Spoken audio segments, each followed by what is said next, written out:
following presentation is brought to you by the Alberta Podcast Network.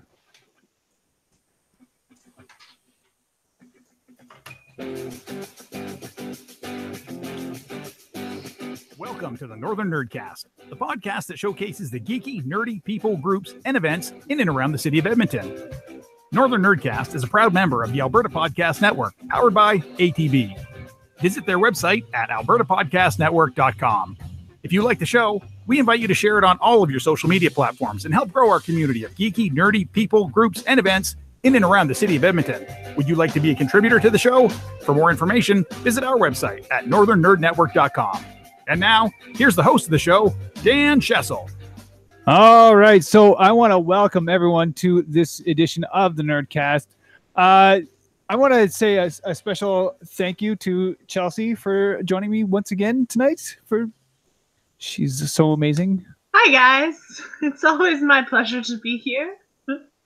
And on today's episode of the Nerdcast, we also have Scott Hebert joining us tonight. Is that how you say your last name? Sure is, yeah. Awesome. There we go. Nailing it tonight. I am not wrecking people's names, which I typically will butcher. Sometimes that happens. It's a thing that happens on the show. Yeah. Or I basically don't ask beforehand. Sometimes what everyone's names are. So many wrong things happen on the show. So, but we try to keep everything very formal, right? With the suit and everything. Like yeah. We should start a society of creative pronunciations. You can be the president, Dan. All right, sounds good. All right, so I want to welcome everyone to this edition of the Nerdcast. We have Scott joining us today. We're gonna talk a lot about gamification and what that means. But we really like to start off each show by asking each one of our guests. Basically, we would like to get down to the soul of each one of our guests that we have on the show. So, Scott, what do you have on your geek shelf? Well, actually, what I got going on right now is I'm into this tabletop gaming. It actually kind of just started recently from what I do in my class, which we'll get into later. And I was fortunate enough to have a student teacher come in by the name of Pendleton Cox, who was he was a beauty and tabletop gamer, wicked guy. And he actually got me into painting miniatures. So while I don't make enough money as a teacher to buy my own, and I beg, plead, and borrow from a lot of the nerd community, they give me a lot of blank ones, and I'm actually pretty damn proud of the fact that someone who's the least artistic and creative person around is like, yeah, there they are right there. There we go. We got some beautiful pictures of some of the amazing work those look awesome. Yeah, that was done with a lot of patience, which I never thought I'd ever have in doing that. So yeah, I'm pretty happy with that geek shelf. That's amazing. Now, for those of you at home who can't see this, there's like this shelf with all these little, I don't know what you would like to call it, trinkets and curiosities and tokens. That's my my traveling mage. He shows up from time to time, and you get to buy his wares. And that thing, you can't tell picture wise, but that's only like 2 inches tall. So I mean, like there's a hell of a lot of tiny things that went into figuring out what I was even doing, but it's pretty cool. I think I like the three-eyed swamp man the best. He just looks so cheerful. He's got this like giant full mouth grin, and he's waving. He's like, "Hey guys, can I play too?" Yeah, I really like now here's the thing. Like if you're listening to this on the audio version, you can't see or appreciate what we're looking at right now. And so therefore, when you do, I'm encouraging everyone to watch this show live, because you get all, if only you get the to full see the beautifully painted miniatures and how detailed they are. Yes. Yeah, I can assure everyone it's worth it.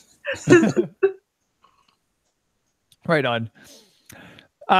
So Chelsea. Yeah. I'm going to spin it back to you. How was your week?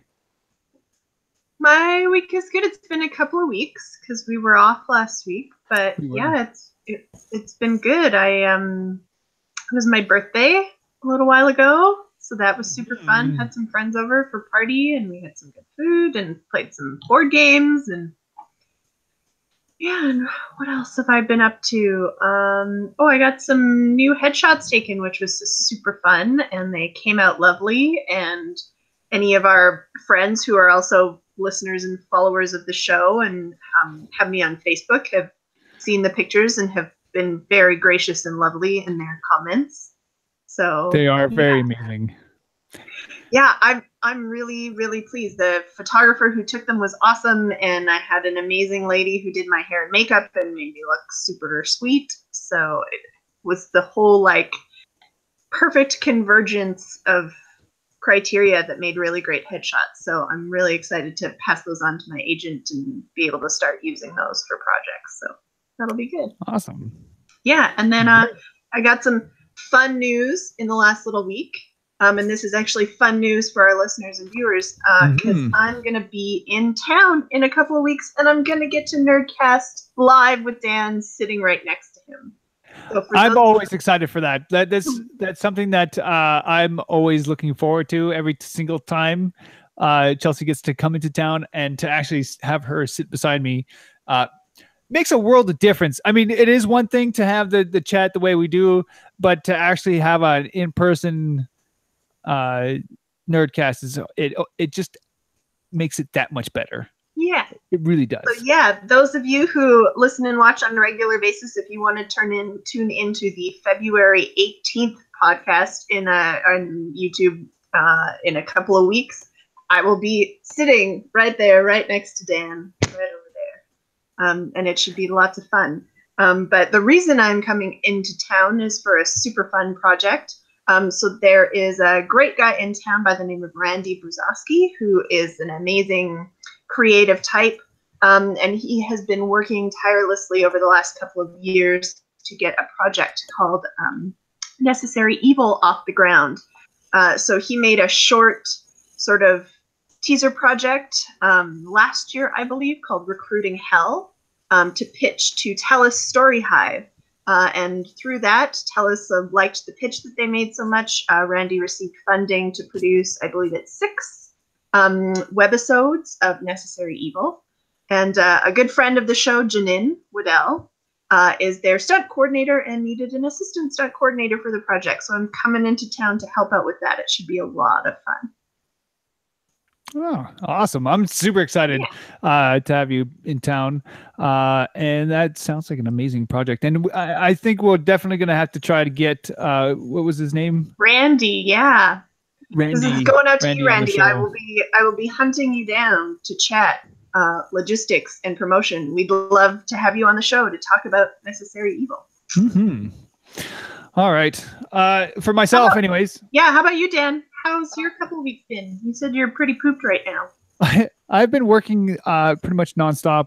I had last weekend off, which was amazing. I had a couple of cold days last week as well, where I actually got to take some time off during the week.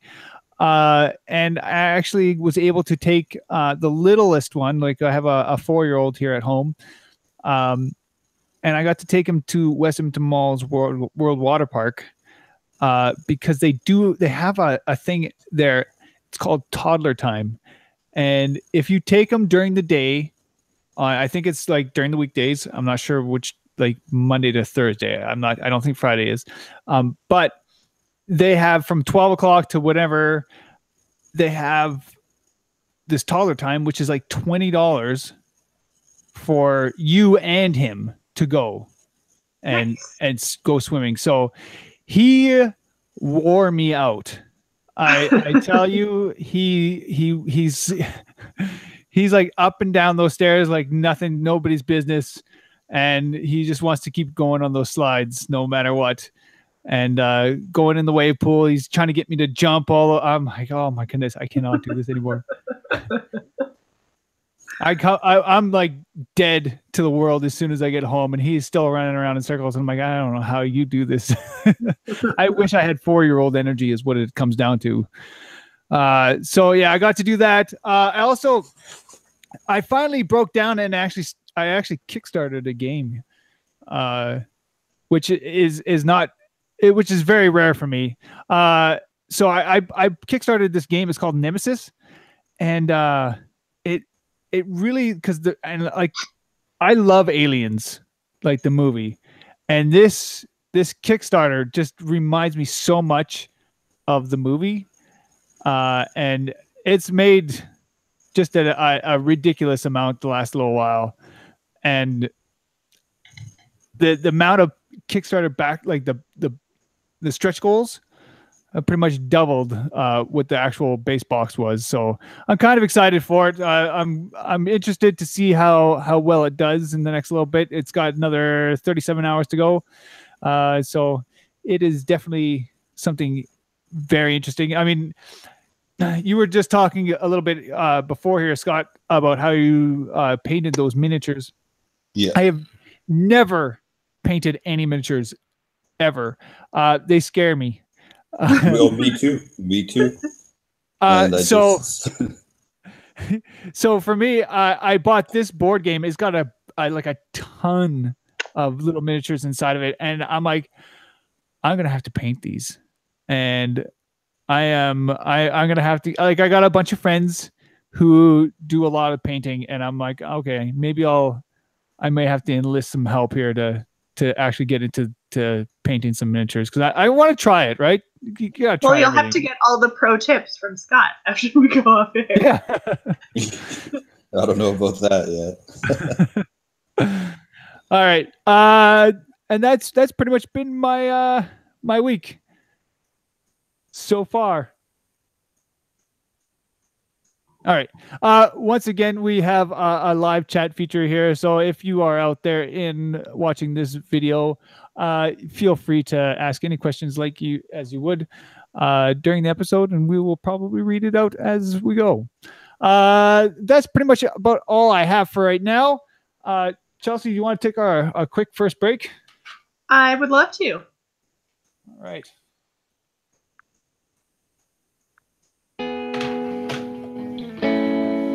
So the Northern Nerdcast is brought to you in part by the Edmonton Community Foundation is a great way to put your money to work for charities that matter to you personally.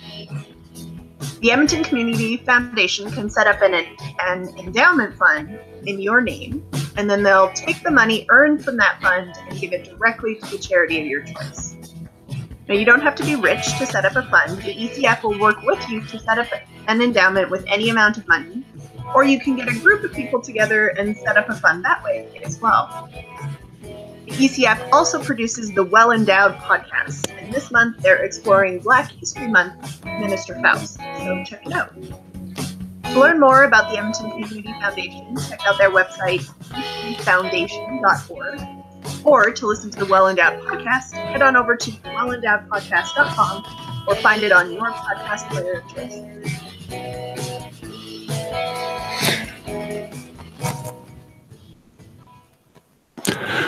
All right. So, like I said earlier, we have Scott joining us tonight, and we're going to talk a little bit about gamification. And really what that means. So I'm going to ask the very basic question right now. What is gamification? Yeah, I guess that's probably the most common one to get, right? What is this? Let's get that one out of the way first. Yeah, for sure. So essentially, gamification is something that's been around for quite some time to varying degrees. And it's kind of making the shift into education over the past about 3 years. And I've done my best to stay ahead of the curve and been kind of one of the guys in the forefront leading the armies. And essentially what it means is it's taking game design principles and mechanics and using them in areas that aren't games. So, like, for example, both of you probably have a credit card of some sort because, that's the world we live in. And what most people probably choose is a credit card with reward points. So that's like an element of gamification. So they actually trick you into spending so that you get these points. And then the points equate to, like, only spend $40,000 and get a $22 toaster, right? And so it's brilliant marketing, and it works all the time. So the whole idea is, can you kind of stretch and extrapolate those ideas to education in my what I did, I guess you could say so. So you take essentially you basically turn your class into a gamification. Now, let me ask you, what kind of class are you teaching? So right now I teach grade 8 sciences. New this year, I got a grade 7 as well. So I'm kind of explain how I incorporated both into it. But yeah, it originally started with 100 kids in grade 8 science. That on top of other stuff, but the science is what I gamified.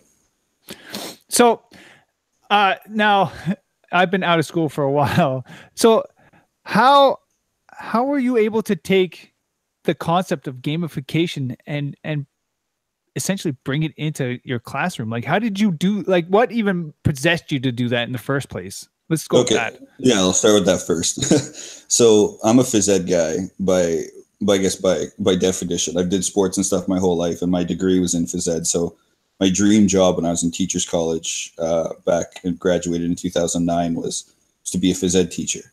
So I'm from Northern Ontario, a little town called Sudbury, and I got contacted by a school in Calgary, and they were like, hey, we want to give you a job here. It was amazing. It was a phys ed specialist. And the cool part is that it started kindergarten to grade 4, and that's what I started at. So, I mean, all I did was play all day, and I was getting paid to do it. It was pretty wicked.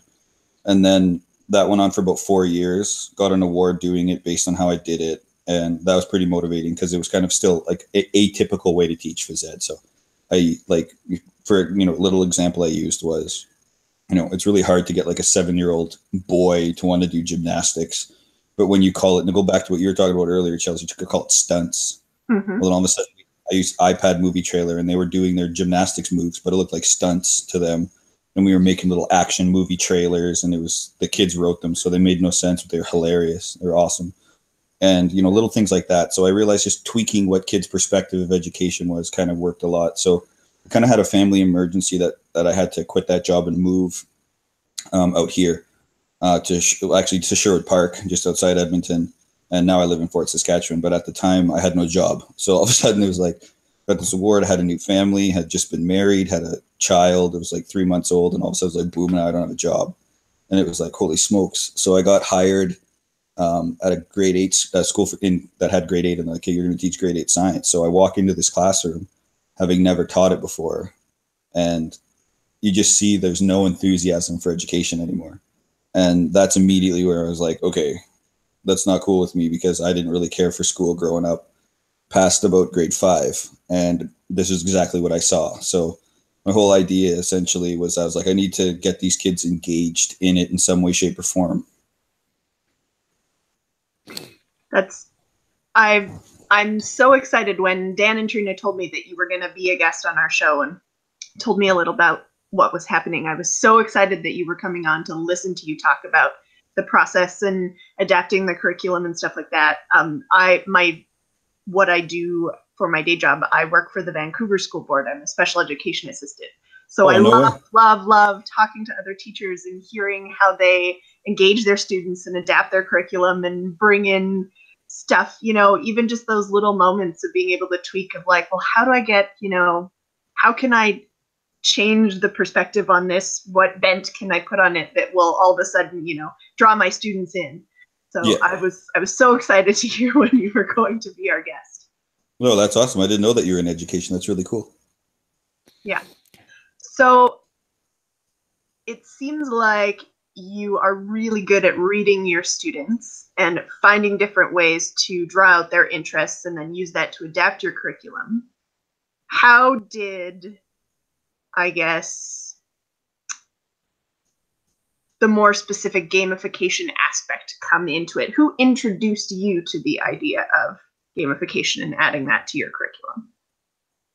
Okay, yeah. So back before I had moved out here, right before that emergency happened and we had to move, I worked with a guy named David Head, and he was a uber nerd himself. And he was like, hey, I saw this YouTube video. I'm trying to remember what the name of the channel was. It's a pretty popular channel. It'll come to me later. But anyway, they had released this thing about school being boring. And they're like, if we turn school into a game using the concept of gamification, we'd be able to motivate people. And I see your face go. Is this I think I've seen this YouTube video. Is this the school that basically turned all of their classes into D&D? No, this was a little animated one, but I have seen what you're talking about. That's where I'm getting. That's hopefully where I'm going to get. But Yeah, it was just little animated, like 4 or 5 minute clip. And it was just like, work isn't good for a lot of people. Here's what we could do, da, da, da. And that was about it. There wasn't really a lot of it going on, at least definitely not to the extent that I do it. There's a lot of like, use sticker systems and token economies and all these things. And that dies off pretty quick. So you had to figure out a way to go deeper. So I read this book called Multiplayer Classroom by a guy named Lee Sheldon. And he was actually a game designer. And he gamified to a degree a university course he taught about game design. So I read his book, and his book was awesome. And it gave me a lot of ideas in which to start. So I just remember I went to the dollar store, grabbed this little notepad, and I just started jotting down ideas. And the game over the past 3 years of me doing this has just like exploded in its depth. So it's just been pretty neat because, someone in education, like you got to teach curriculum, but they don't tell you how to teach it. So that's where the artistry of teaching comes in, is that like, as long as you're saying, I'm still meeting all my goals, you technically, if you have a supportive principal, can do anything you want as long as you're still hitting your standards. So see, and for myself, like when I was like being taught, I know for the most part, there wasn't very much, like people didn't stray away from the book, right? Like it was basically, this is the way you're supposed to teach them. This is what you need to hit. This is what you need to do.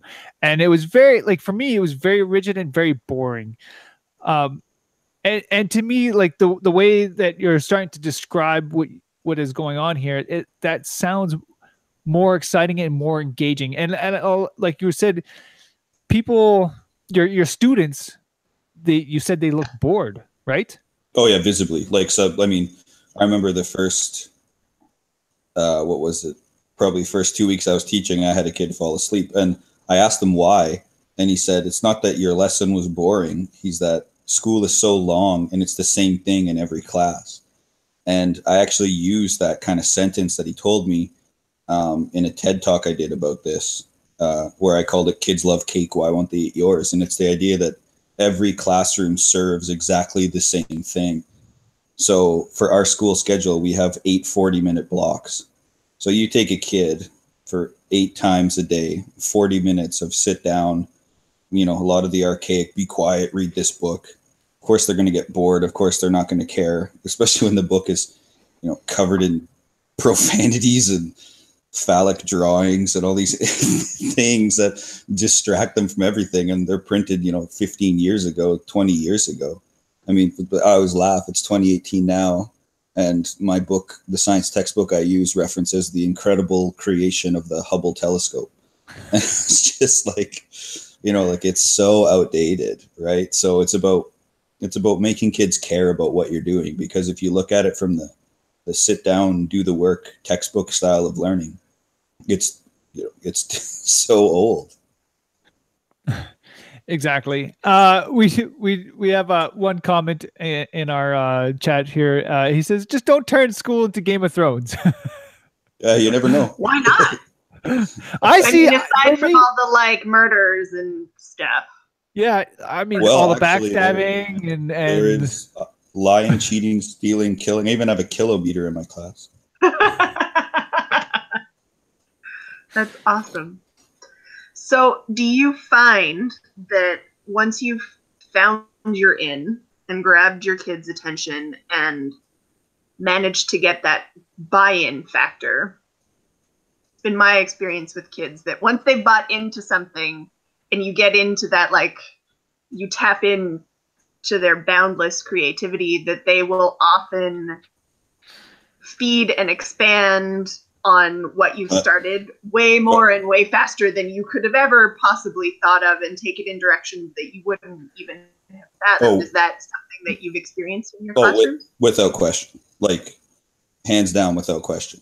If I were to, and I kind of kicked myself for not documenting my room more than I did in the first year, but kids our high school is not too far from our middle school, so kids will come back. So the first group of kids I did this with are in grade 10. So we're grade 10 now, and they'll come back, pick up a brother or sister or something, and they'll go into my classroom and they're like, "Why didn't you do this? Where was this?" They just like can't believe the room. And it's only been 2.5 years since they've been in the space, or 1.5 years, I guess, since they've been in the space. And you just see and they're like, oh, that was my idea. And like, I got so many like funny stories about things that we went to do that didn't work and things we wanted to bring in that ended up being a huge success, or like just like you said, the way kids grabbed onto it and just went totally nuts with like, oh, in this game I do this and this is a good idea and I don't ever want to do this in regular class, so we can do this here. And all of a sudden I was just like, just post-it note after post-it note on my desk of like filtering ideas back and forth and still trying to manage and teach, but get all these things into the game to kind of respect the kids. Because I realized one thing that really cheesed me off as a student was I didn't feel like I had voice or choice.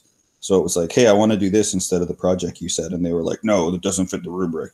Goddamn rubrics. Like, I'm so sick of rubrics as a teacher, and it's just like, it doesn't fit this. It doesn't fit that. And it's so frustrating. So that now if we get to it a bit later, virtually everything I hand out is open-ended and totally up for interpretation. So it's just neat to see that, I guess to summarize what I'm trying to say, kids have grabbed it and kids have gone 1,000 different directions with it. And most of the time they're actually super creative and pretty neat. So I guess a two-part question then.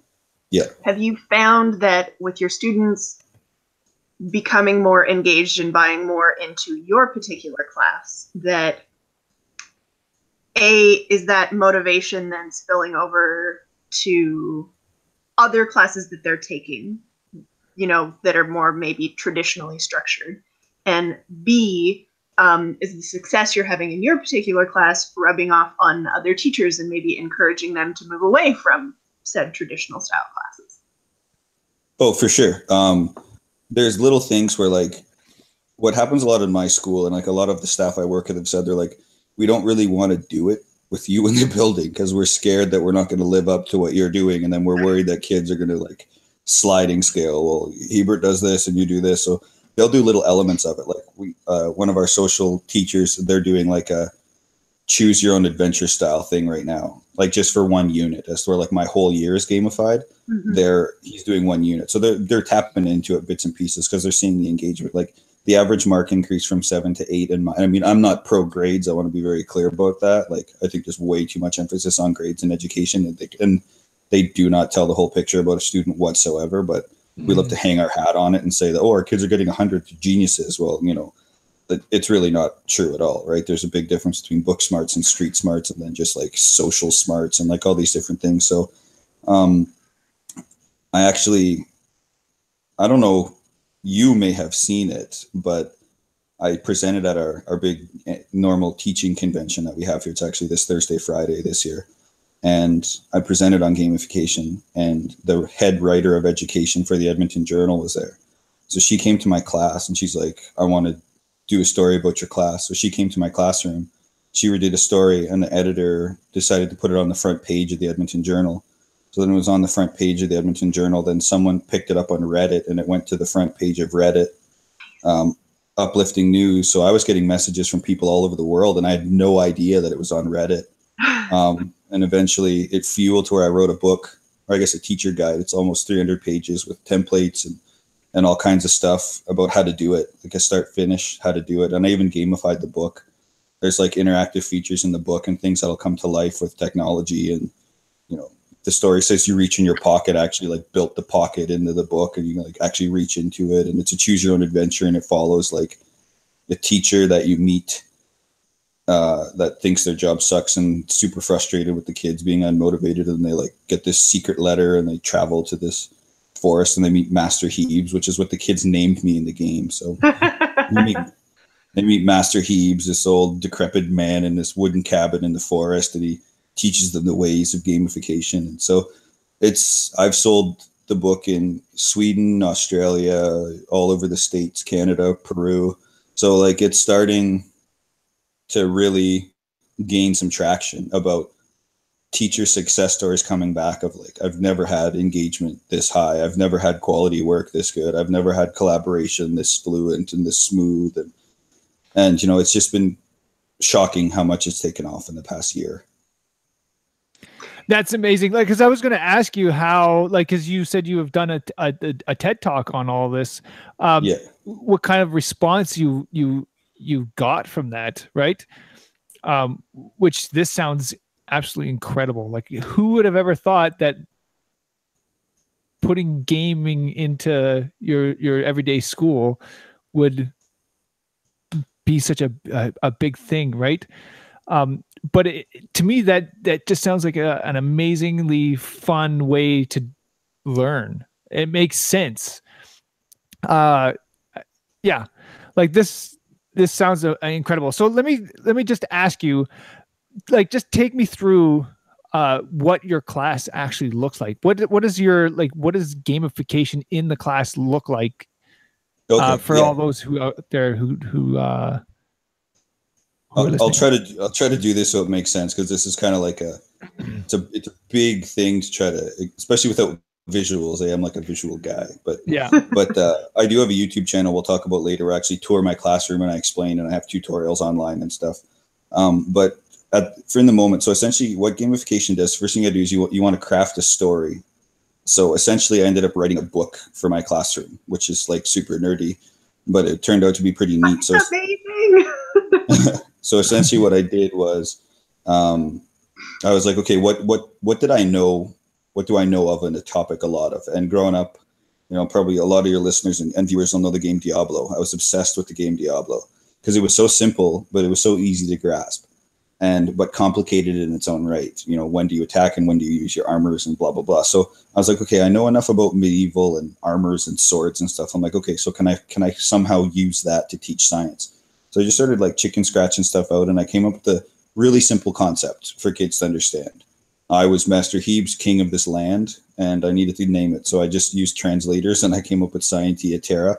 Sounded, medieval and cool, and really just means science land in Latin, but it sounds way cooler. I tried like other languages like German and stuff. I just couldn't even figure out what it was saying. So I was like, Latin was perfect, ties with science well. And the whole idea was we got 5 units in science, so I turned them into 5 separate levels or worlds. And I said that each one, I kind of thought a little bit like, what is that movie? I'm going to blank on it now. With the Hunger Games, they have those different districts that produce different resources. So I was like, okay, I'll say each one is better with different things to tie in. So like we have a unit about fluids and fluid dynamics and viscosity. So like I kind of named them all, gave the districts different things. And I said in one of the districts was a mining thing, and they uncover this stone. Big bad guy comes in, named the Minotaur King, and he's like ravaging and destroying the land, and because he wants this stone. So the whole idea is that he imprisons me, and I'm a hero, so I refuse to give up the location of the stone. So he starts taking out all my people and searching and destroying my land level by level, or unit by unit. And I hire my students as mercenaries with secret kites out back and forth. And as I send them out messages, they start completing tasks and quests for me. And so they had the overall concept. So then the second thing I do is I give them a thing. So kids at the beginning of the year get to pick if they are barbarians, knights, mages, steampunks, engineers, priests, or thieves. And when they do that, they get special perks, which is kind of unique to my classroom. That's one of my like feathers in the gamification cap. No one really did this before I did it, as far as I know. So they got these little player cards. So I found an online magic creator, and I made my own magic cards. The game originally started with about 20, and I'm currently probably over 75 now. And I probably about 50% of those were designed by kids, which is kind of wicked. That's awesome.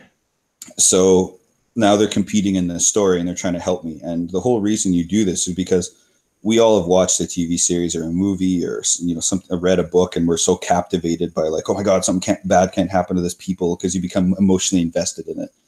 And that's what I wanted to create. I wanted to create that engagement of like, you're invested into the classroom, not for the grade and not for the thing. You're invested because you feel like you're actually helping these people that don't exist, right? And so that's actually what started to happen, is that kids became like super invested in the whole process. So then I created weaponry and armors for little games and advantages and perks. And then I needed to figure out a way to actually make work count. Because the first year I got hired there, when I just did it kind of the traditional way, was no matter what I assigned, it was automatically Googled. Like there was no thinking. Build a density tower, boom, Google, boom, first hit on Google, boom, print, that's your project. Like just So I had to figure out a way to deliver the work in a way that, even though it was the same project, it was hard to Google and it was hard to research, and it was more about your interpretation of the situation. So I kept having them meet characters like you would in a movie. So you come across someone, like one of my quests, for example, to teach about certain aspects of fluids and stuff, is you come across a child kind of screaming and crying, and you realize that there's enemies around and the mom is trying to quiet the child. And I can cross-curricular stuff. So I was like, hey, this has happened in the Holocaust. Like, and I can bring in other actual topics and stuff to kind of relate where I got the ideas. And I'm like, you have to design a toy or a book to calm this child down while these people make their way through and don't get captured. And so you can't Google that. So the kids had to figure out a way in which to design a toy or whatever based on the content that we learned. And I just kept designing stuff like this over and over again. So the whole classroom runs like that virtually every day. They get their work in a bunch of different fashions and in scenarios, and they choose who they help or who they don't. And the cool part is, ethically, I'll come back, 3 months later. Okay, these are the following people who helped that kid. Hey, that kid ended up learning something from what you taught him, and he invented this potion. You guys get it. You guys chose to ignore the kid. Now the kid's super mad, and he invented this. And, he chucks a bomb at you guys, and all your characters lose 25 health. Probably. So I try to imply ethics too, because what I find, consequences for action. That's it, right? Yeah. And that's what I find a lot of kids lack, especially with social media now. Is they just do stuff, and then they're like, "Oh, I didn't think so."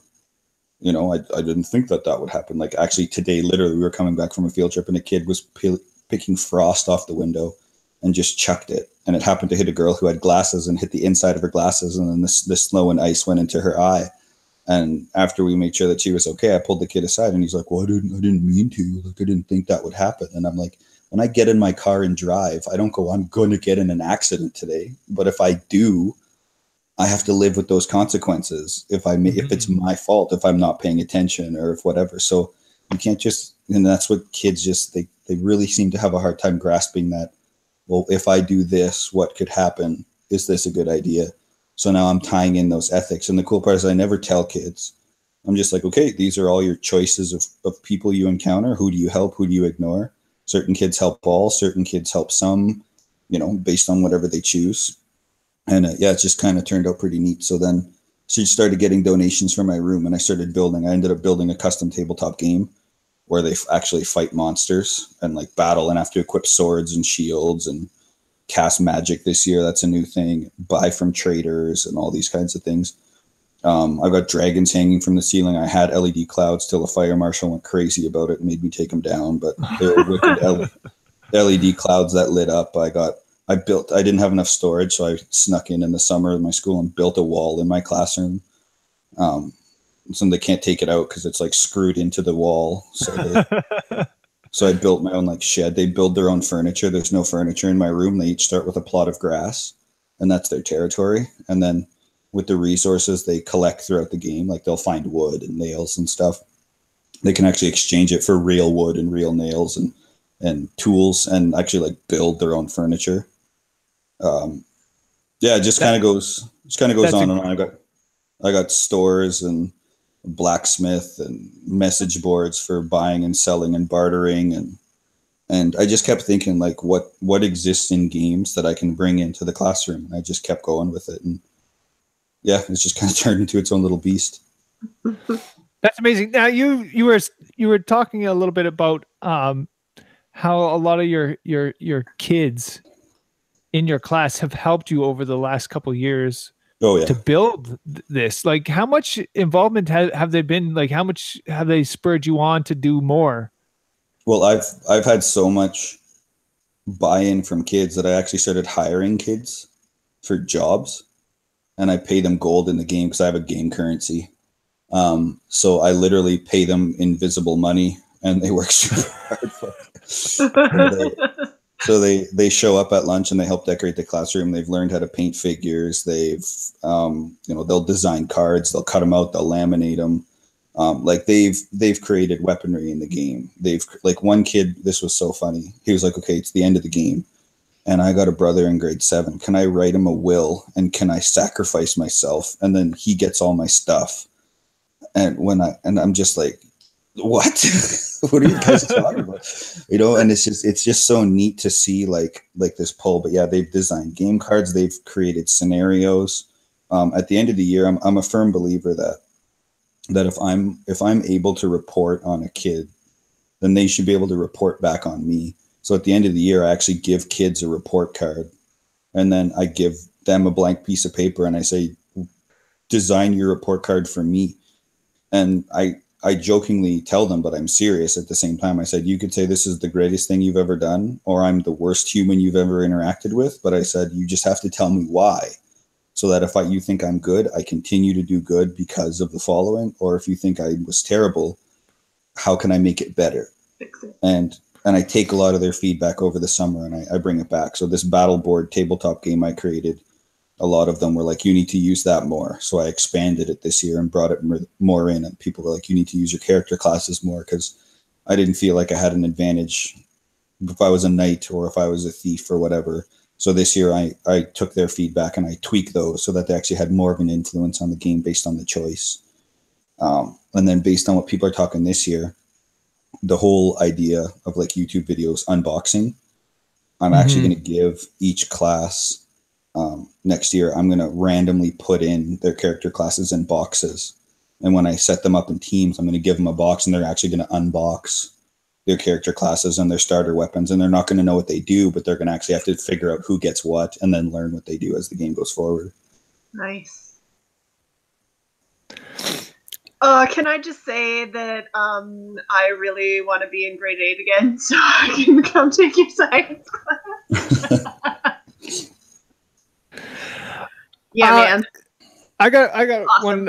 one more question here for you. Sure. For all those other teachers and other people out there who are looking into maybe doing something like this for their class, how do they get involved in this? How do they start? Where, like, what do they do? What do they need to do? What to resources get would you involved? recommend Yeah. to other educators out there? My book. No, just kidding.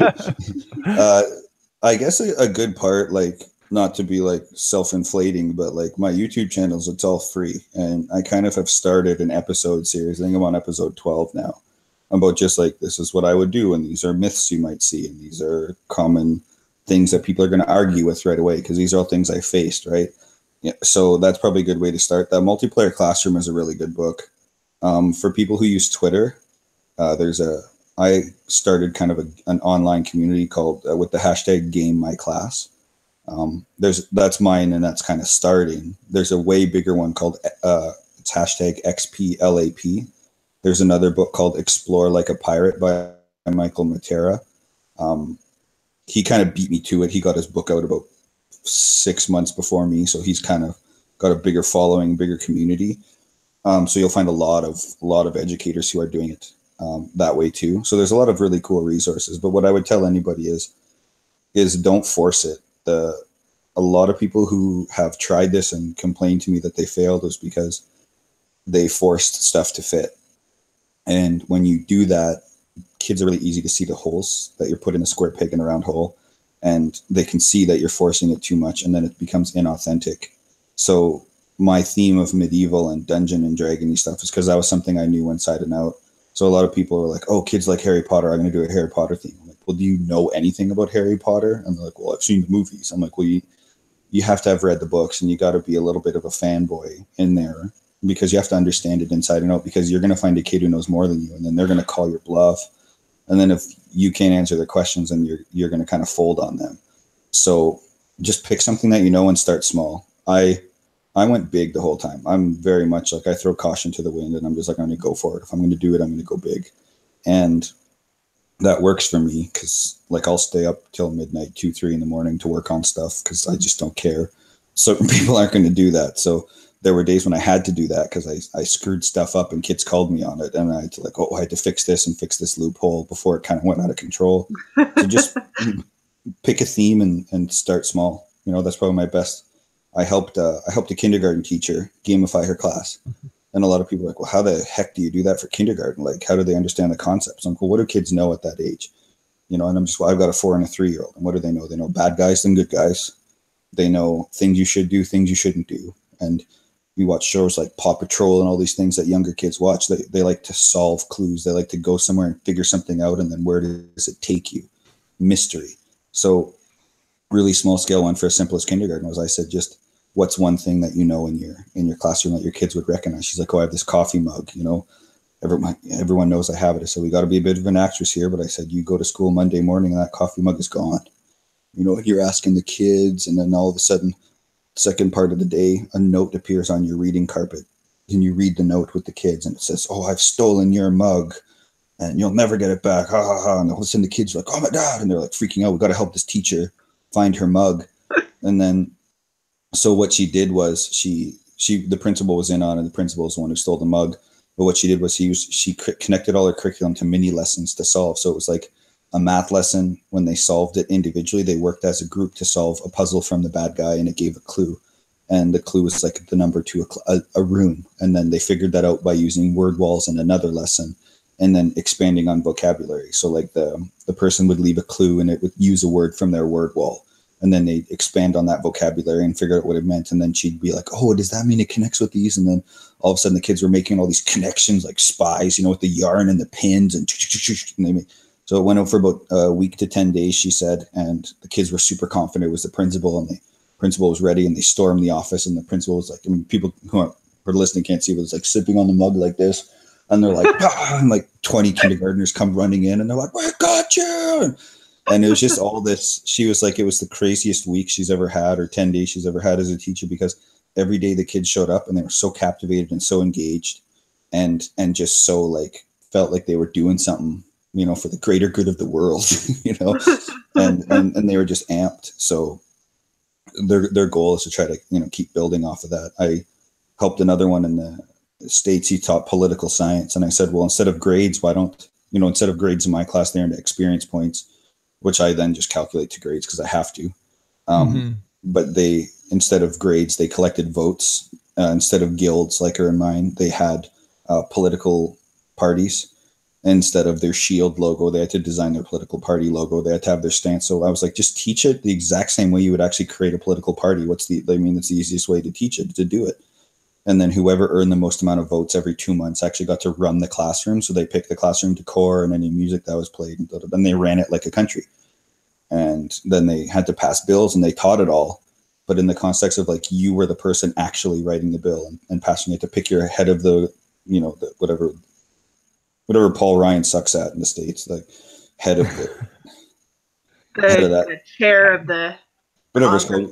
Yeah, whatever. We clearly don't know politics, but anyway, you know, they had to pick all those jobs and pick the, you know, who was the person who got the second amount of votes, so they were the main opposition, and blah blah blah blah blah. And it just went back and forth. And he was like, at the end of his first, you know, few months of doing this, he's like, the kids just, when they wrote tests and did assignments, they understood it because they lived it. And that's kind of what I'm trying to do right now in the whole science program, is like make them understand the curriculum more and deeper because they're living it, they're testing it. So any work I give there's no you have to do this.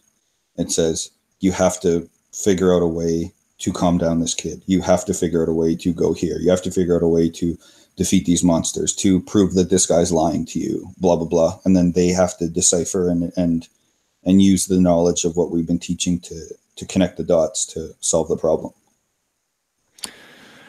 That's awesome. So I have one comment I'm gonna say right here from Greg. He said, we use popsicle sticks in my time. Wow, things have changed. I want to thank you, Scott, so much for joining us. Where can people find you or any of your resources, all that kind of stuff? YouTube channel. Where can they find all this awesomeness? Oh, sure. Yeah. So I have a website where everything's kind of hubbed in there. So it's just my name. It's Mr. Hebert, Hebert. And then the key part here is it's .org. If you go to .com, it is a man, and it is, however, he's in a dimly lit cave with a cheetah shirt that's open, and it just says, "Are you ready for this?"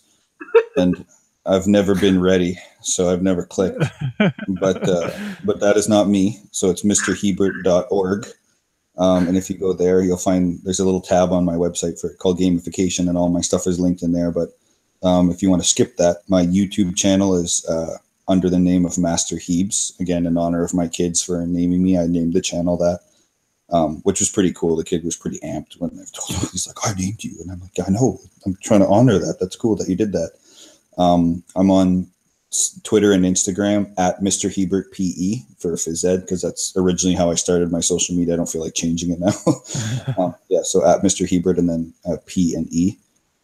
I guess that's pretty much it. Everything is there. My resources are for sale on my website, and there's some free stuff. I've got free tutorials on my website, or on the YouTube channel and stuff as well. And I post examples and demos of stuff. Like a fun one I just posted for people is I do one where they see a boat coming in, but the lighthouse light is burnt out. So they have to solve a puzzle to get into the cage where the extra light is.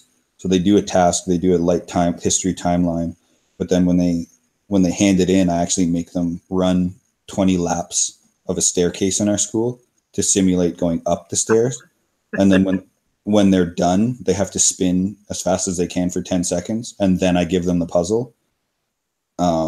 So I try to, even the scenarios I create, I try to make them come to life even when they interact with them. So all kinds of examples and stuff can be found there, but I guess primarily everything's linked off my website. Awesome. All right. So we're going to take a quick little break. We're going to talk a little bit more about some of the events that are happening in the city. So stay tuned.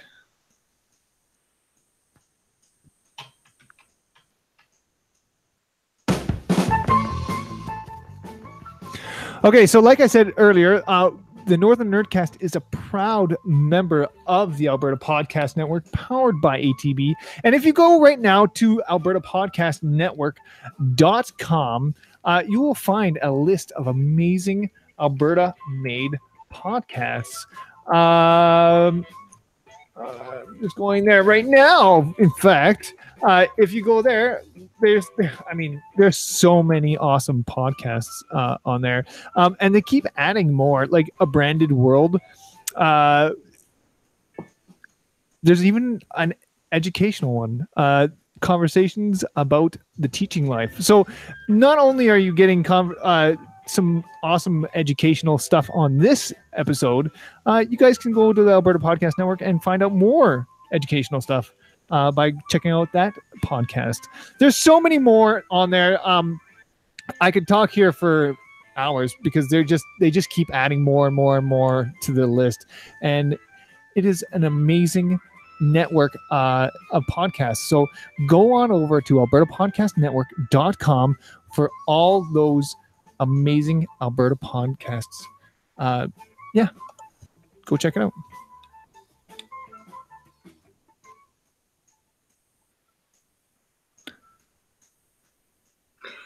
All right. So, like I said, we have just a plethora. Let's go with that. Ooh, of nice. amazing events that I know I'm using fancy words tonight. Of just events that we got coming up. Like here on February 10th, we have Beyond the Board Paint Night, Pikachu Batman. So Beyond Board is like one of the tabletop cafe kind of things that's in, I think, Sherwood Park. Yes, it is. And you guys can go check that out. They have paint nights. They got this one, and they got another one on February 16th, which is Stormtrooper themed. So either or, if you like Pikachu Batman, or February 16th for Stormtrooper, one of those two nights are definitely something for you to check out. We have a Beyond the Code launch event. Now, this is a book done by a local author. Name is Kelsey Barthels. I don't know. Again, I butcher people's names. It's just something I do. It's terrible. And it is there's a book signing that's happening at Happy Harbor Comics on February 11th. From 11 o'clock to 3. So go check that out. Go support your local authors. And moving along, we got Valentine's Day coming up. It is happening. This is a thing that happens, once a year. Valentine's Day. there's so many events that happened for Valentine's Day, so I really need to narrow the cool events down for you guys. But here's one that I thought was probably the best, and this one's happening at the Metro Cinema, and it's the Valentine's Day quote along Princess Bride at Metro Cinema. So I mean, really, you can't go wrong with a quote along of the Princess Bride. I mean, I have to admit, like, I actually really like the Princess Bride. I know Trina does. What's not to like? Faraway places, daring sword fights. It's so good. It is so good. And we're talking about, like, you know, fantasy worlds and all this other stuff with gamification and the class. This is the same thing.